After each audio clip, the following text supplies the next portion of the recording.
Which is the best Japanese supercar on sale today? Is it the Nissan GT-R NISMO or the Honda NSX? Analog versus digital. This is old school. It's a little bit like going to the pub and chatting someone up. You know, like, do you have any English in you? Would you like some? Sorry, whereas this is a bit like going on Tinder and just swiping right, swipe right on everyone. The more the merrier. Yeah. Anyway, I'm Matt Watson and you're watching Carwow. Buying a new car? Then head to Carwow and my team will help you find your next car at a fair price. Carwow, your one-stop car buying comparison site.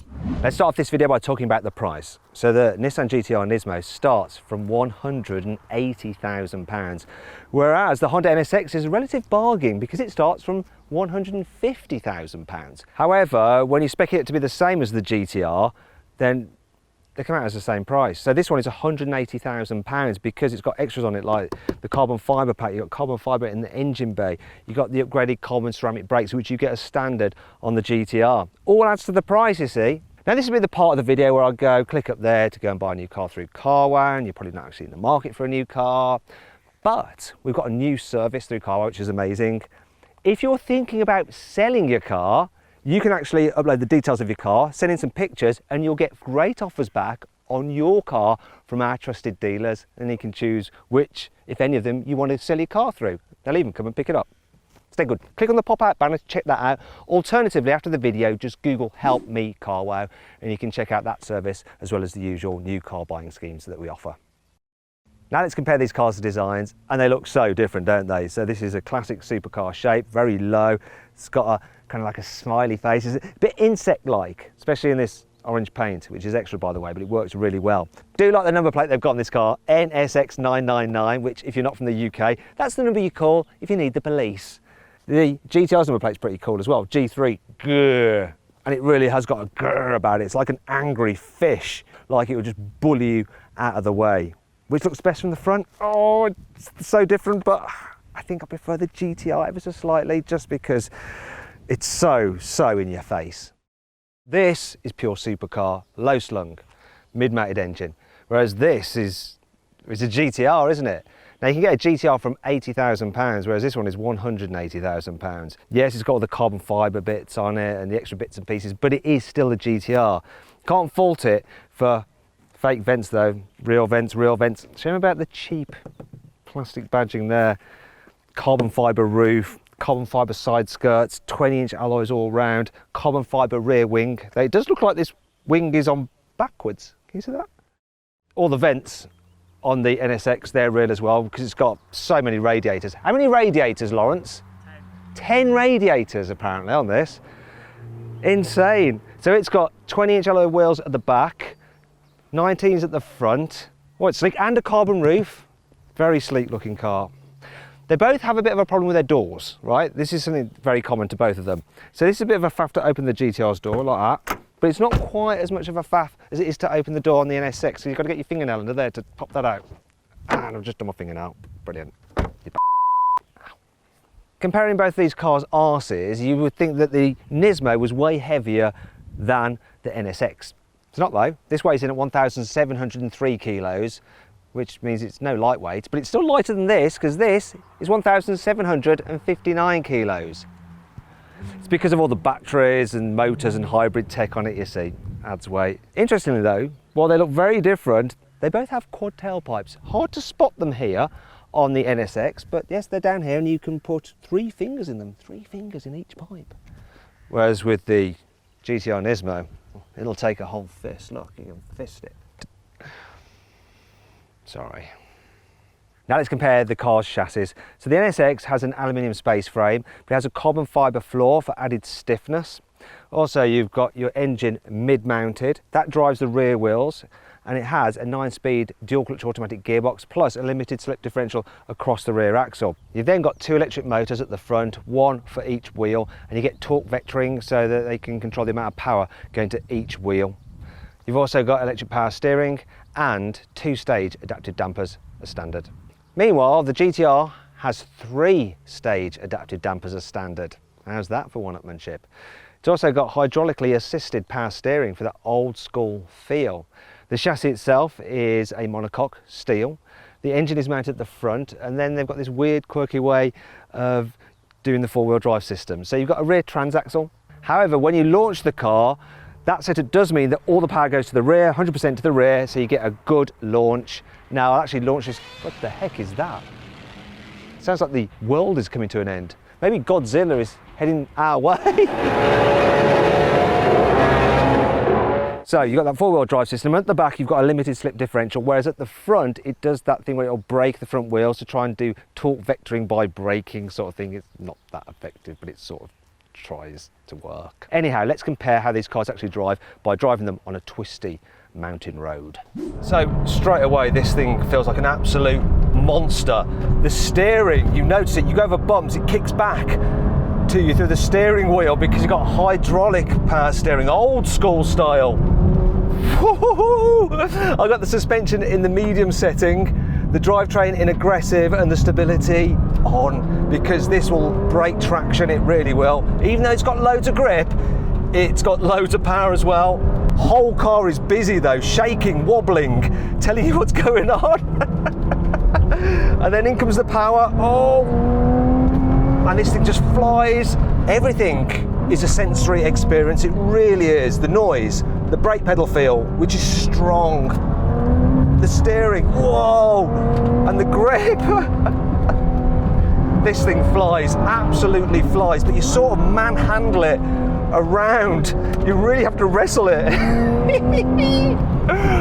Oh, it's not called Godzilla for nothing. It's going to be interesting to see how that NSX compares, because this, you get a bit of a workout when you're driving this thing fast, let me just tell you that much. Jumping out of that GT-R into this NSX, it just feels so very different. It's got a slightly artificial sound to the engine note. It's so much smoother over bumps, so much more relaxed and refined, and easier probably to go quicker straight away. The way it's dealing with those bumps is impressive, and the steering's not fighting back at you. Though at the same time, it doesn't have quite the feel or the urgency of that in the GT-R. Despite all its digital features, you can't really tell that it's doing clever stuff with its electric motors. It just seems to hook up and get you down the road. It feels natural, it really does. They've done a great job on it. And even though it's slightly heavier than the GT-R, it actually feels a little bit lighter. Is it such an experience? It's not as intense, and it's confidence inspiring. The GT-R you need big balls for, whereas you can drive this quick with little teeny balls that I reckon when you get into the groove of the GT-R, it will ultimately be a little bit more rewarding.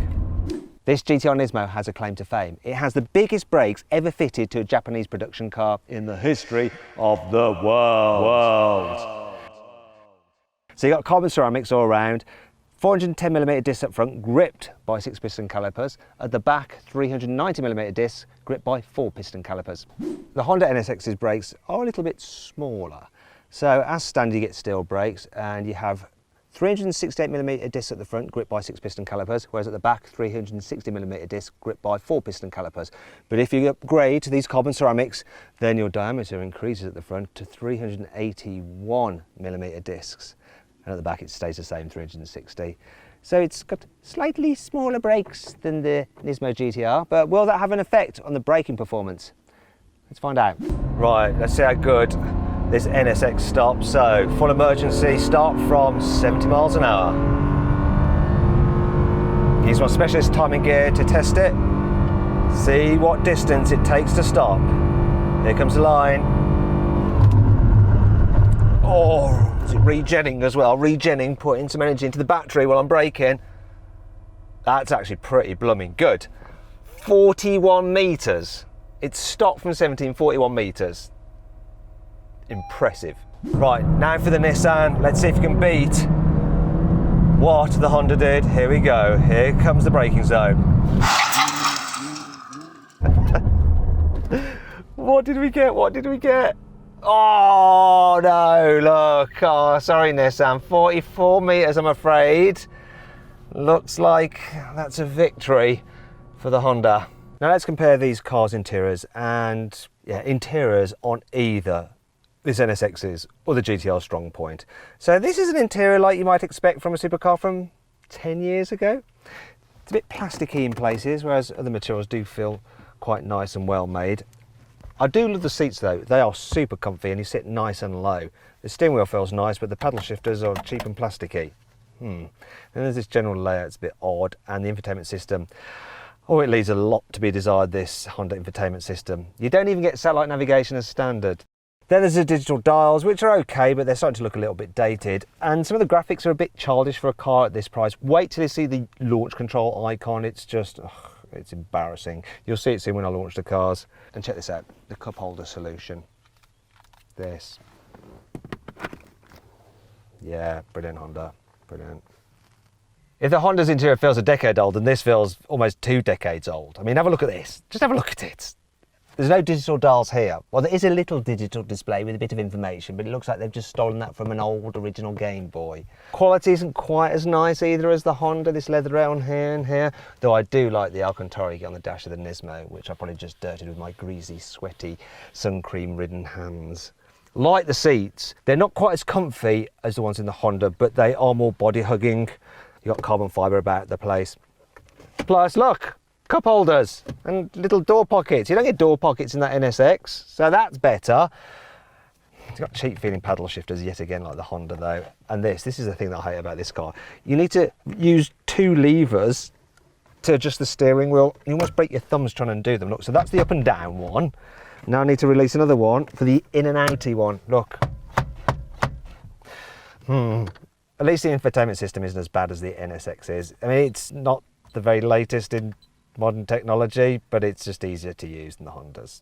But that's not saying much really. The time has come to compare these cars' engines. So they're both hand-built in Japan. Yes, this is a hybrid, which means that you think you've actually turned it off when you haven't, and occasionally it will kick in the engine to start the cooling system or whatever. Yeah, thank you very much. You've got a 3.5 litre twin turbo V6 mated to an electric motor which drives the rear wheels. Then you've got 2 electric motors at the front, and combined you have 581 horsepower and 645 newton meters of torque. Moving on to the GT-R. So that has a 3.8 litre twin turbo V6, puts out 600 horsepower and 650 newton meters of torque. There's nothing else to say about that because it's much simpler than the system in that car. Let's do it, let's launch them. Honda says the NSX will do 0 to 60 in under 3 seconds. That's all they say. But will it? Floor the throttle, launch mode, here we go.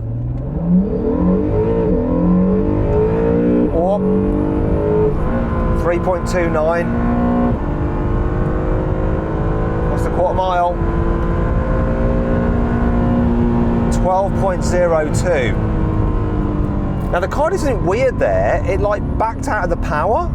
So it was fine to 60, but then the quarter mile was slower than it should have been otherwise because it backed out the power. So I went, odd. It's a Honda. It's supposed to be super reliable. What's going on with this? Let's do it. Launch, go. Oh, slightly better, 0 to 60, 3.26. Did it again. Didn't like it at all. 11.84 for the quarter mile. Still not delivering the full goods. Tell you the truth, I have launched this car and got a clean run in it the other day. It did an 11.2. It's the best I had out of it, and quite a few runs at it as well. But today, it's not quite there, is it? Okay, now I'm going to launch Godzilla. So Nissan says this GT-R NISMO will do 0 to 60 in 2.5 seconds. Launch mode.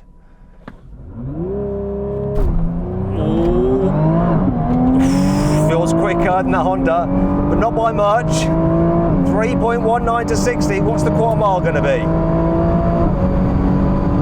11.28, which is the best time I've had exactly out of the NSX, but it's not the best time I've had out of a Nissan GT-R NISMO. Therefore, I think it's only right for me to do it again. Launch time. That feels a bit better. Come on, what are we going to do? 3.01, I'll take that. Should have a better quarter mile time. 11.05, not bad. Beat the Honda, beat the best I've had out of the Honda. They're the best I've had out of GT-R NISMO, 10.8. So if we can play that game, it's only fair to mention that as well. This Nissan is the quicker of the two cars. Fact. Now let's move on to what these cars would be like to live with every day, starting with practicality, something that really the NSX isn't. This boot, it's only got a capacity of 110 litres. The Nissan is 3 times the size, 315 litres. I do like the fact that it's carbon fibre there. So this does have carbon fibre here on the engine cover, though that's optional and that's standard. So what's also standard in the Nissan? Rear seats. Now they're not really particularly big rear seats, but you can just about squeeze someone in there if you hate them. At some point you're probably going to want to drive your GT-R up the motorway, maybe even daily it. How does it cope? Well, cruising at 70, it's not the quietest thing. It's not unbearable, but you do get a bit of road noise, a bit of wind noise. One thing you can't complain about though is the performance. So I'm just cruising 70. Now I'm on a closed track, so I can floor it now, and we'll see what happens. Watch this. Gearbox, takes a second, and then off we go. Off we go. And boy, does it pull. It pulls for days. It really does. I'm going to do it again, but I'm going to do it from slower. So here we go, 40 miles an hour, cruising along, watch this. This is the car in comfort mode, flooring it. Takes a while for the gearbox to decide what it wants to do. You can feel it just changing down, then off we go again. Absolutely flying.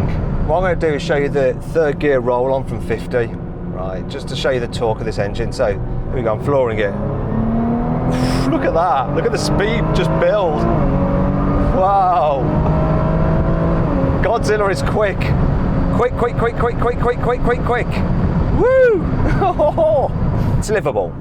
And it's got the performance. Is this NSX better as a daily than the GT-R? Well, I'll tell you what, on the motorway, it's definitely more relaxing. But the key thing is the suspension. It's just glidey. I've got the car in sport mode, so it's got its suspension in the softest setting. Actually, I could put it into Sports Plus where it stiffens up. It's still not as bouncy as the GT-R in its comfiest setting, but I'm going to go back into the softer setting, and it's just relaxing. Then there's the response, so I'm going to put my foot down now. Oh, change gears quicker then than the GT-R did when you're just cruising along. Plus, you got filling from the electric motors just while the turbo spools up. You've got a bit of punch from the electric motors just to help you along. Really is good, this thing. It's so easy to drive. It really is an everyday supercar, this, absolutely. And the seats help. The seats are so comfy and cushioning. I could do mile after mile in this car. So then, what's my final verdict? Well, I think that I'd actually prefer owning the NSX. It'd just be easier to live with. But I'd actually end up buying the Nissan GT-R just because it's just got a little bit more personality. It's more of an event to drive, and that's what you want out of a supercar. And as we progress through the digital age, this will start to feel a little bit old hat with its hybrid system, whereas this will be refreshingly archaic with its just simple mechanical analog internal combustion engine setup. I love it. And that's why it wins this test. I hope you enjoyed the video. If you did, please give it a like. If there's any other comparison videos you'd like me to do, let me know in the comments below. I will check those out.